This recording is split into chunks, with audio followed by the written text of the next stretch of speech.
ଆମମାନଙ୍କର ଭଲ ଆଉ ଖରାପ ଅଭ୍ୟାସ କିଛି ନା କିଛି ଥାଏ। ମୁଁ ଆଜି ଆପଣମାନଙ୍କୁ 10 ଗୋଟି ସୁନ୍ଦର ଅଭ୍ୟାସ ବିଷୟରେ କହିବାକୁ ଯାଉଛି। ସେହି ଅଭ୍ୟାସ ଦ୍ୱାରା ଆପଣଙ୍କ ଜୀବନରେ କିଛି ସଫଳତା ନିହାତି ଆସିବ। ନମସ୍କାର, ଜୟ ଜଗନ୍ନାଥ। ମୁଁ ମାନସ ଓଡ଼ିଆ ଅଳଙ୍କାରରେ ଆପଣଙ୍କୁ ସ୍ୱାଗତ ଜଣାଉଛି। ଯଦି ଆପଣଙ୍କ ଘରର କୌଣସି ସ୍ଥାନରେ ଛେପ ପକାଇବାର ଅଭ୍ୟାସ ଥିବ, ଆପଣ ବହୁ କଷ୍ଟରେ ମିଳିଥିବା ଯଶ ସମ୍ମାନ ବେଶୀ ଦିନ ଆପଣଙ୍କ ପାଖରେ ରହିବ ନାହିଁ। ଏଣୁ ଏ କାର୍ଯ୍ୟ ୱାଶବିନ୍ରେ କରନ୍ତୁ।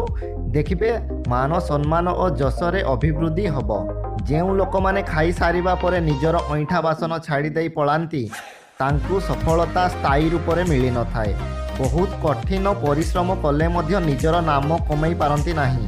ଯଦି ନିଜର ଅଇଁଠା ବାସନକୁ ତା ଜାଗାରେ ନେଇ ରଖିଦେବେ, ତାହେଲେ ଚନ୍ଦ୍ର ଓ ଶନିଙ୍କର ସମ୍ମାନ କରୁଛନ୍ତି ବୋଲି ଜାଣିବେ। ଏହାଦ୍ୱାରା ମାନସିକ ଶାନ୍ତି ବୃଦ୍ଧି ହୋଇଥାଏ ଓ ସବୁ ବାଧାବିଘ୍ନ ଦୂର ହୋଇଥାଏ। ଯେବେ ଆପଣଙ୍କ ଘରକୁ କେହି ବି ବାହାର ଲୋକ ଆସିଛନ୍ତି, ସେ ଭିକାରୀ କିମ୍ବା କୁଣିଆ ହୁଅନ୍ତୁ, ତାଙ୍କୁ ଶୁଦ୍ଧ ଥଣ୍ଡା ପାଣି ପିଇବାକୁ ସର୍ବପ୍ରଥମେ ଦିଅନ୍ତୁ। ଏହା କରିବା ଦ୍ୱାରା ଆପଣ ରାହୁଙ୍କୁ ସମ୍ମାନ କରୁଛନ୍ତି ବୋଲି ଜାଣନ୍ତୁ।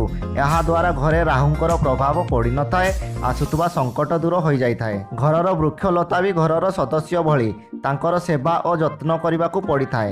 ଯେଉଁ ଘରେ ସକାଳ ଓ ସନ୍ଧ୍ୟାରେ ବୃକ୍ଷଲତାରେ ପାଣି ଦିଆଯାଏ, ସେଠି ବୁଧ, ଚନ୍ଦ୍ର ଓ ସୂର୍ଯ୍ୟଙ୍କୁ ସମ୍ମାନ କରାଯାଉଛି ବୋଲି ଜାଣିବେ, ଯାହାଦ୍ୱାରା କୌଣସି ସଙ୍କଟ ସମୟରେ ତାକୁ ଦୃଢ଼ତାର ସହିତ ମୁକାବିଲା କରିବାକୁ ସାହସ ପାଇଥାଉ।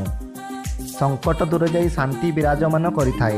ଯେଉଁମାନେ ନିୟମିତ ଭାବରେ ବୃକ୍ଷଲତାରେ ପାଣି ଦିଅନ୍ତି, ସେମାନଙ୍କୁ ଡିପ୍ରେସନର ଶିକାର ହେବାକୁ ପଡ଼ିନଥାଏ।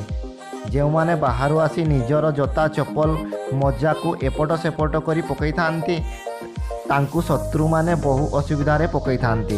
ଏଥିରୁ ବଞ୍ଚିବାକୁ ହେଲେ ନିଜର ଜୋତା ଚପଲ ଠିକ୍ ଜାଗାରେ ସଜାଡ଼ି ରଖନ୍ତୁ।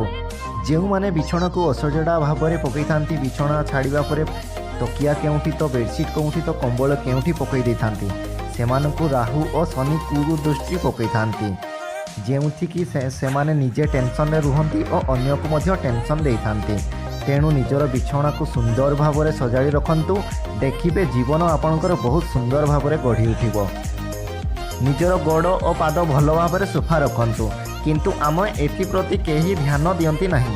ଗାଧୋଇବା ସମୟରେ ନିଜର ପାଦକୁ ଭଲ ଭାବରେ ଧୁଅନ୍ତୁ। ବାହାରୁ ଆସିବା ସମୟରେ ଅତି କମରେ 5 ମିନିଟ୍ ମୁହଁ, ହାତ ଓ ପାଦକୁ ଭଲ ଭାବରେ ଧୁଅନ୍ତୁ। ଯଦି ଆପଣ ଟିକିଏ କଥାରେ ଚିଡ଼ି ଯାଉଛନ୍ତି, ତାହା ଦୂର ହୋଇଯିବ ଓ କ୍ରୋଧ ଧୀରେ ଧୀରେ କମିଯିବ। ଆପଣ ଯେତେବେଳେ ବାହାର ଘରକୁ ଆସୁଛନ୍ତି, ଖାଲି ହାତରେ କେବେ ବି ଆସନ୍ତୁ ନାହିଁ। ଏହାଦ୍ୱାରା ଲକ୍ଷ୍ମୀ ଦୂରେଇ ଯାଆନ୍ତି। ପ୍ରତିଦିନ ଘରକୁ କିଛି ନା କିଛି ଦ୍ରବ୍ୟ ନେଇକି ଆସନ୍ତୁ।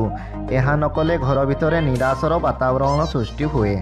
ପ୍ରତିଦିନ ଘରକୁ କିଛି ବସ୍ତୁ ଆଣିବା ଦ୍ୱାରା ଘରର ସମୃଦ୍ଧି ହୋଇଥାଏ। ଏପରି ଘରେ ସବୁବେଳେ ସୁଖ, ସମୃଦ୍ଧି ଏବଂ ଧନ ସବୁବେଳେ ବଢ଼ିବାରେ ଲାଗେ। ଘରେ ରହୁଥିବା ସଦସ୍ୟଙ୍କର ଉନ୍ନତି ହୋଇଥାଏ। କେବେ ବି ଅଇଁଠା ଛାଡ଼ନ୍ତୁ ନାହିଁ। ଦେଖିବେ ଆପଣଙ୍କର ପଇସାର ଅଭାବ କେବେ ବି ଦେଖା ହେବ ନାହିଁ। ଏବଂ ଶେଷ ସୁନ୍ଦର ଅଭ୍ୟାସଟି ହେଉଛି, ଆପଣ କେବେ ବି କାହାକୁ ମିଛ କହିବେ ନାହିଁ। ମିଛ କହିବା ଦ୍ୱାରା ବହୁତ କ୍ଷତି ହୋଇଥାଏ। ନୀତି ଶିକ୍ଷାଟି ଯଦି ଆପଣଙ୍କୁ ଭଲ ଲାଗିଥାଏ, ତେବେ ଲାଇକ୍ କରନ୍ତୁ, ସେୟାର କରନ୍ତୁ। ସେୟାର କରିବାରେ ଆନନ୍ଦ ଦ୍ୱିଗୁଣିତ ହୋଇଥାଏ ଓ ଭଲ କଥାର ମହତ୍ତ୍ୱ ବୁଝୁଥିବା ଲୋକଟିର ବି ସମ୍ମାନ ବଢ଼ିଥାଏ।